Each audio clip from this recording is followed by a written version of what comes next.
Fala, rapaziada, prazer encontrá-los. Hoje mais um dia de filosofia. Triste, porque esse encontro não é um encontro físico. E para mim, gente, tem sido assim de uma tristeza profunda não poder encontrá-los nos moldes tradicionais. Eu adoro o ambiente escolar, eu adoro estar reunido com todos os atores do ambiente escolar. Então, para mim, tem sido um tanto quanto truncado essa relação. É claro que a gente precisa se adaptar, é claro que se trata de um momento emergencial, então, ok, vamos tocando. Eu gostaria de fazer algumas colocações, gente, antes de nós começarmos a matéria. Então, a primeira colocação que eu gostaria de fazer é que eu estou 100% à disposição de vocês para dirimir quaisquer dúvidas que porventura surjam. Me busquem nas redes sociais. Eu estou no Facebook, Daniel Lopes. Eu estou no Instagram, @Daniel_Lopes com 4 S's no fim. E eu também estou à disposição no WhatsApp. Se você não tiver o meu WhatsApp, vá até o Facebook e lá no Facebook você consegue o número do meu telefone e a partir daí você me busca. Pode ser que eu demore um pouquinho para responder, mas demorar não é mais que 2 dias, gente. Eu vou responder o mais rápido possível, estou colocando aqui um prazo até relativamente longo. Trata-se de um momento excepcional, trata-se de um momento emergencial, portanto não se acanhem em me procurar, eu faço questão de me colocar à disposição de vocês assim. Uma outra questão que eu gostaria de falar com vocês é que eu tenho aproveitado este tempo de isolamento para também realizar vídeos de atualidades. Tenho feito vídeos que envolvam grandes temas e produzido algumas reflexões acerca desses grandes temas. Eu gostaria que vocês me dessem um feedback, o que vocês têm achado. Eu gostaria que vocês me sugiram, eventualmente, vídeos, né, com assunto de atualidades. Qual é a minha pretensão com isso, gente? A minha pretensão é que, primeiro, expanda conhecimento, segundo, produza juízos críticos. É claro que eu não quero que vocês concordem automaticamente com aquilo que está no vídeo. A ideia é que a partir daquilo você crie uma certa especulação, crie uma certa reflexão.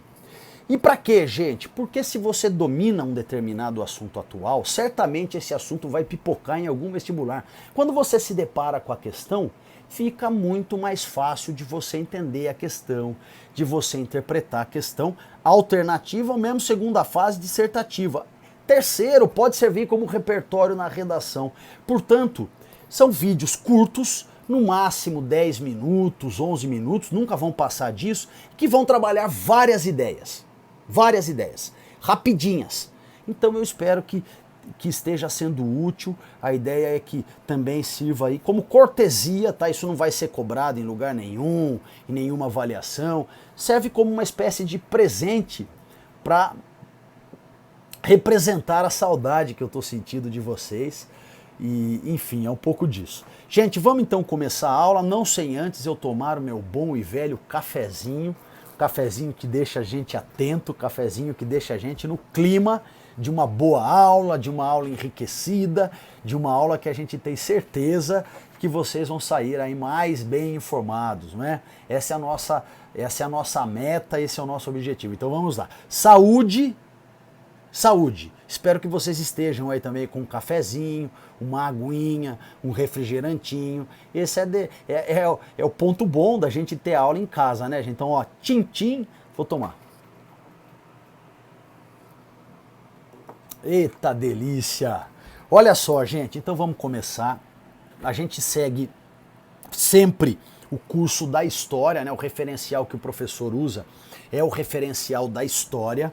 Então, se a gente for fazer uma espécie de recapitulação de tudo aquilo que nós já estudamos, nós temos os pré-socráticos, os pré-socráticos, que marcam o surgimento da filosofia através da busca de uma explicação racional acerca da origem do mundo, das coisas, aquilo que nós chamamos de cosmologia, a cosmologia que marca uma ruptura com a cosmogonia, a explicação mitológica acerca da origem do mundo, acerca da origem das coisas. Tales de Mileto foi considerado o primeiro filósofo ocidental, aquele que defendeu que todas as coisas se originavam da água ou do úmido, e a partir daí outros filósofos foram surgindo. Nós visitamos Heráclito e Parmênides, Pitágoras, Leucipo e Demócrito, enfim,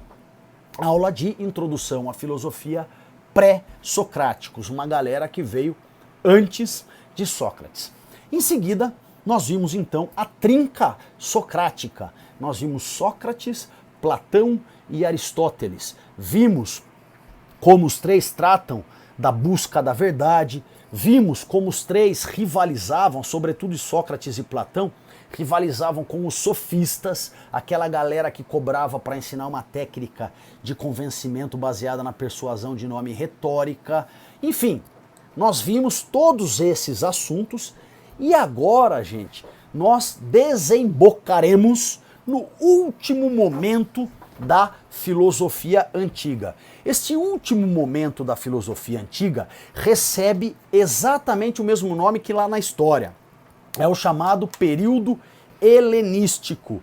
Vamos então contextualizar o período helenístico para entender como é que a filosofia nesse momento dará um giro no seu eixo de discussão. Vejam só, gente, em 322 a.C., o Império Macedônico ocupa a Grécia. A gente sabe que o Império Macedônico vai se expandindo consideravelmente ao longo do tempo.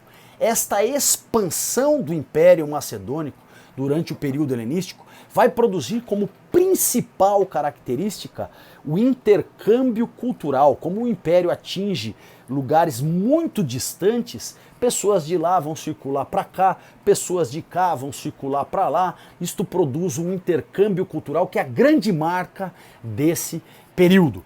Além do intercâmbio cultural, que é a grande marca desse período, falando mais precisamente da Grécia, o que vai acontecer lá, gente? Olha só, a Grécia, ela se constituía a partir de cidades-estados. Nós sabemos que essas cidades-estados eram unidades autônomas, havia independência entre elas, né? Havia cidades em que a marca forte estava na educação, noutra a marca estava no militarismo e daí por diante. Bom, as discussões filosóficas se pautavam sobretudo pelas discussões da polis. Polis é igual a cidade-estado. Dizendo de outra forma, a mesma coisa. As discussões filosóficas se pautavam pelas discussões políticas, discussões da polis. Vamos a dois exemplos. O Platão, quando escreve a obra A República, lá ele vai tratar, no contexto da discussão da coisa pública, da res pública, da coisa do povo, ele vai tratar da alegoria da caverna. O Aristóteles, ele vai escrever uma obra chamada Política. Política Polis. Vejam vocês, é nesta obra que o Aristóteles usa a sua célebre frase grega zoon politikon. O homem é um animal político, o homem é um animal da polis, ele vive na cidade, estabelece relações sociais e essa é a grande marca que os diferencia dos demais animais, além da questão da racionalidade. Vamos ao cafezinho mais um pouquinho, né? Filosofia é agradável quando se tem café, né? Se você já é maior de idade, senão não pode, né?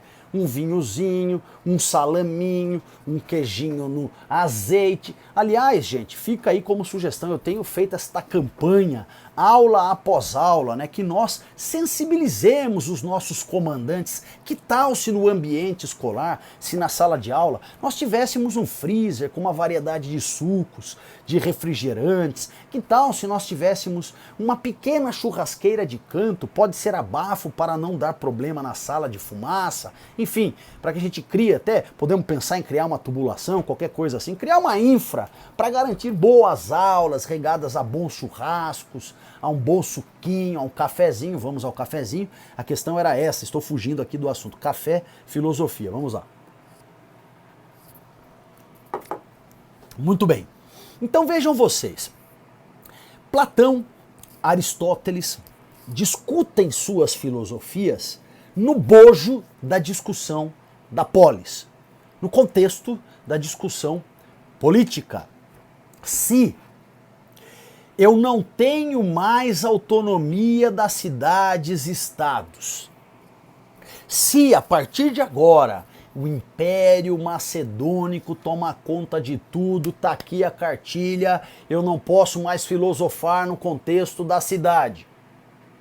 A filosofia que tinha uma pegada pública da polis vai se transformar numa filosofia da vida privada. A grande questão discutida pela filosofia a partir de agora será a ética. Será a filosofia de vida. O que é o amor? O que é a morte? O que é desejo? A sexualidade serve para quê? Filosofias de vida. A partir desta questão, filosofias de vida, várias escolas filosóficas vão surgir nesse momento do período helenístico e muitas durarão séculos, alcançarão períodos posteriores ao advento do cristianismo, como é o caso dessas duas primeiras, que nós estudaremos. Das mais variadas escolas que são surgidas nesse momento, nós estudaremos as quatro principais.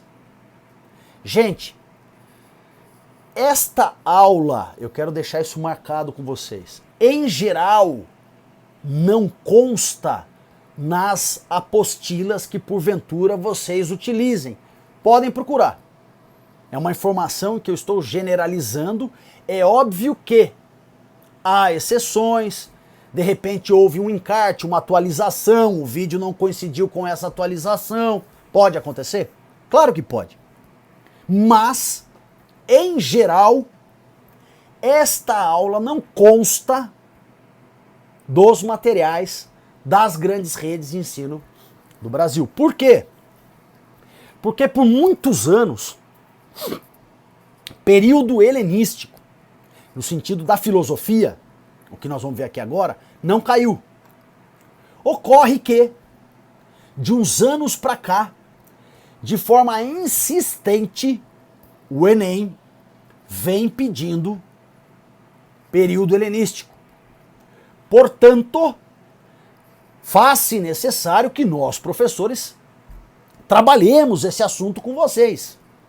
Então fica aqui como recomendação que você anote, eventualmente vá pesquisar de outras formas. É claro que a aula aqui tem uma centralidade, né? Preparação para o vestibular. Mas ficam essas questões aí colocadas para que você tenha atenção, tá? Então tá caindo, faz alguns anos. Vamos voltar. Período helenístico. Queda da autonomia das cidades-estados a partir do domínio do Império Macedônico. Filosofias ligadas à vida pública deixarão de existir. Filosofias ligadas à vida privada, à ética, a como se comportar no mundo, as questões existenciais vão roubar a cena. 4 são as grandes escolas que nós estudaremos. Houve mais? Sim. Nós estudaremos as 4 mais importantes. Quais são? Epicurismo, estoicismo, ceticismo ou pirronismo, cinismo. Essas são as 4, tá? Então nós veremos aqui as informações mais importantes do ponto de vista do vestibular. É claro que isso aqui é um resumão, é um enlatado para vestibular, tá bom, gente? O que nós vamos ver aqui é pouquinho perto do que esses caras produziram ao longo de séculos. Assim como tudo, assim como Platão, Aristóteles, os pré-socráticos, tal, né? Sempre há um resumão que é transmitido, mas fica também esse destaque. Vamos então entender a primeira escola. O nome dessa primeira escola é epicurismo. Epicurismo porque recebe o nome do seu fundador, Epicuro. E o que Epicuro defendia em linhas muito básicas, muito gerais, para o sujeito que está no mundo? Olha só, gente. Para Epicuro, nós estamos no mundo para buscar o prazer. O prazer é o princípio e o fim de uma vida feliz. Mas quando Epicuro, atenção com isso, que essa é uma das cascas de banana mais tradicionais quando o assunto é Epicuro. Quando o Epicuro nos diz que estamos aqui para buscar prazer, isto não tem relação com uma vida inconsequente, desmedida, como dizem no dito popular, com uma vida porra louca.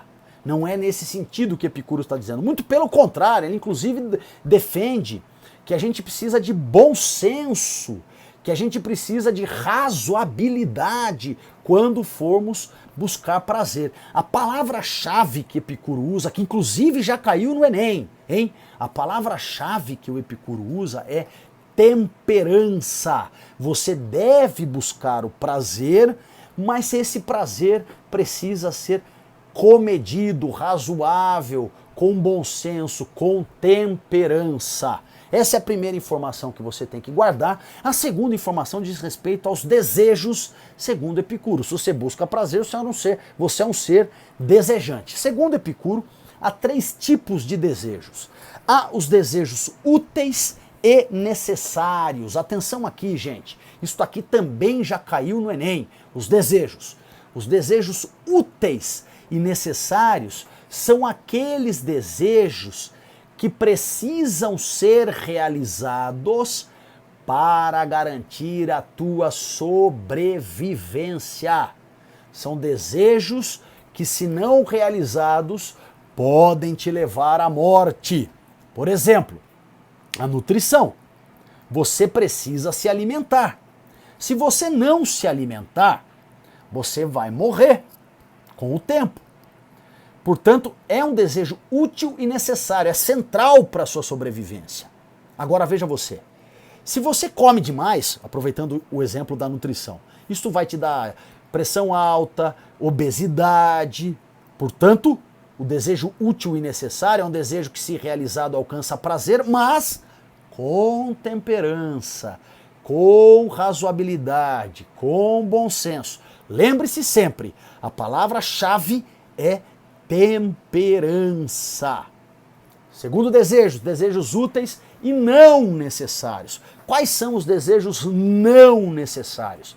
São aqueles desejos que também me habitam, também me dão prazer, mas se eu não os realizo, nada vai acontecer comigo, eu não vou morrer. E aí Epicuro dá um destaque maior ao desejo sexual.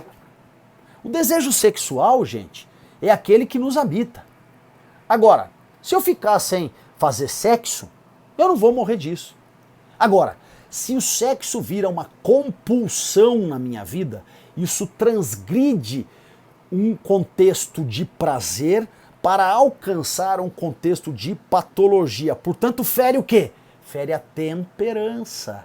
E a busca do prazer precisa ser uma busca com temperança. Portanto, aos desejos úteis e necessários e também aos não necessários, recomenda-se temperança.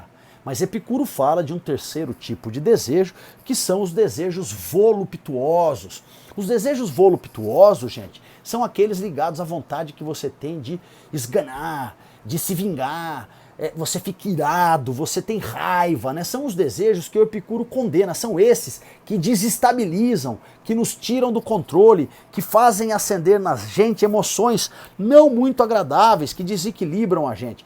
Esses desejos, chamados voluptuosos, Epicuro vai dizer, evite. Não é temperança, é evitação. Sai fora, sai deles, não vai fazer bem para vocês. Olha só, Epicuro também vai dizer que a gente precisa buscar, então, a ataraxia. Esta palavra ataraxia, fica aqui já a observação, também estará presente, também serve como sustentação à escola que nós estudaremos em seguida, o estoicismo. Então o que eu vou falar agora serve para as duas, tá, gente? Mas o que ele chama de ataraxia? A busca da ataraxia.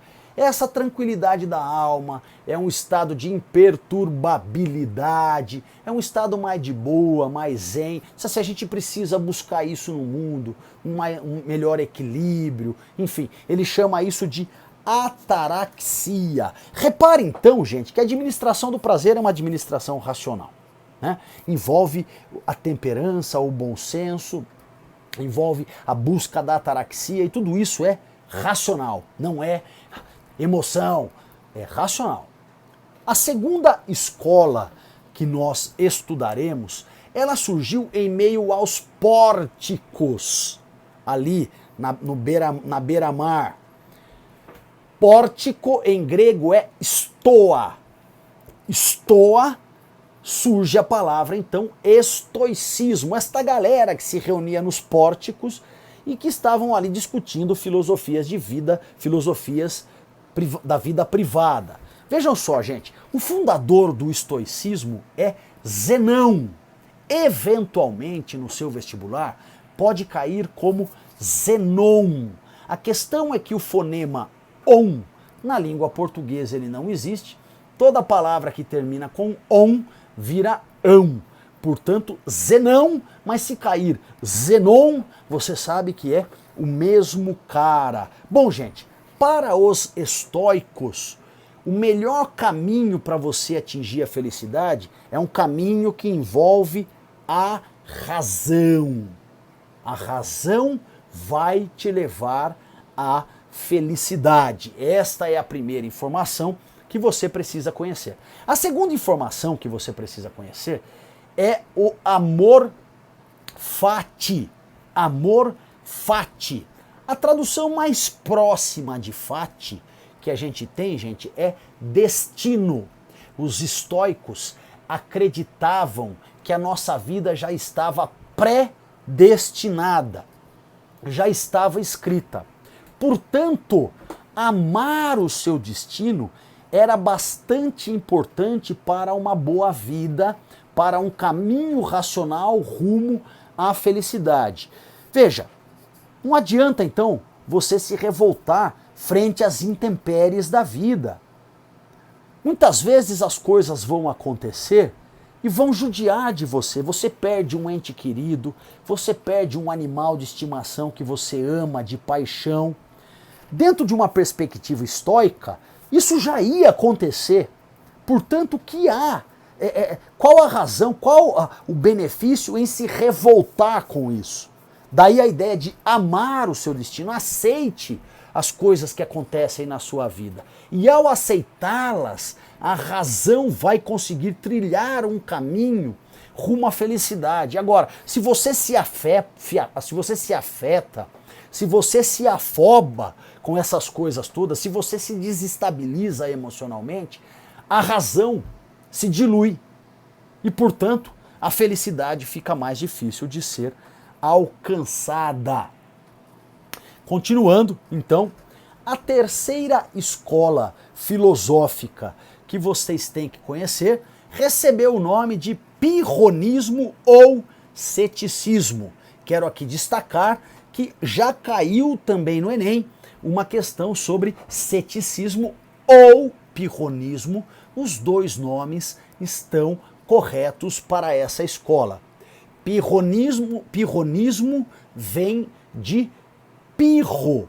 O Pirro é aquele que fundou esta escola. Para os céticos, todo conhecimento é inseguro. Não há como afirmar certezas de nada. Vejam, gente, a marca da dúvida está presente entre os céticos. E se eu não posso afirmar a certeza de nada, como é que eu faço para ter uma vida mais agradável, para eu ter uma vida mais feliz? A dica dos caras é a seguinte: contemple as coisas conforme elas se apresentam a você. Use os seus sentidos para contemplar os fenômenos da natureza, tudo que se apresenta a você. Vou dar um exemplo meu, tá? Como que eu pensei isso daí. Eu olho para a lua, eu vejo a lua cheia, crescente, minguante e tal.